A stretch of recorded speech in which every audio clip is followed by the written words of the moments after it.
অনেকটা ক্রিমের মতো। আর আমরা বলেছিলাম ক্রিম হচ্ছে কি smooth mixture of butter and sugar. তো এই যে আমরা একটা মিক্সচার করেছি, এখন আমাদের এই বাটার আর সুগার কিন্তু কোনো দিনও একসাথে মিশে যাবে না যতক্ষণ না কোনো আমি লিকুইড জিনিস দিচ্ছি। সেটা হতে পারে পানি, হতে পারে ডিম, হতে পারে আপনার মিল্ক।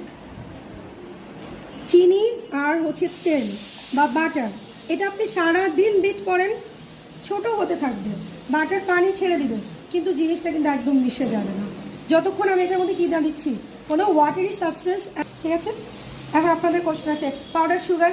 নো, এখানে আমরা পাউডার সুগার দিব না। আমাদের এই চিনির দানার কাজ আছে কেকের ভিতরে, আমরা একটা বারও এটা ভালো হয় না। কোকো পাউডার চেঞ্জ করছেন, এটার মধ্যে দিয়েই করেন, মানে দেখা যায়। হ্যাঁ, যখন এই কনসিস্টেন্সিতে আসবে,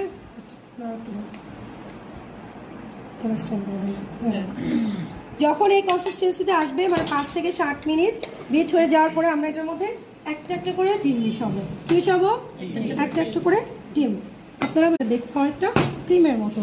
আর আমরা বলেছিলাম ক্রিম হচ্ছে কি smooth mixture of butter and sugar. তো এই যে আমরা একটা মিক্সচার করেছি, এখন আমাদের এই বাটার আর সুগার কিন্তু কোনো দিনও একসাথে মিশে যাবে না যতক্ষণ না কোনো আমি লিকুইড জিনিস দিচ্ছি। সেটা হতে পারে পানি, হতে পারে ডিম, হতে পারে আপনার মিল্ক। চিনি আর হচ্ছে তেল বা বাটার, এটা আপনি সারা দিন বিট করেন, ছোট হতে থাকবে, বাটার পানি ছেড়ে দিবে, কিন্তু জিনিসটা কিন্তু একদম মিশে যাবে না যতক্ষণ আমি এটার মধ্যে কী না দিচ্ছি, কোনো ওয়াটারি সাবস্টেন্স। ঠিক আছে, এখন আপনাদের কোশ্চেন আসে পাউডার সুগার। নো, এখানে আমরা পাউডার সুগার দিব না। আমাদের এই চিনির দানার কাজ আছে কেকের ভিতরে, আমরা একটা বারও এটা ভালো হয় না। কোকো পাউডার চেঞ্জ করছেন, এটার মধ্যে দিয়েই করেন, মানে দেখা যায়। হ্যাঁ, যখন এই কনসিস্টেন্সিতে আসবে,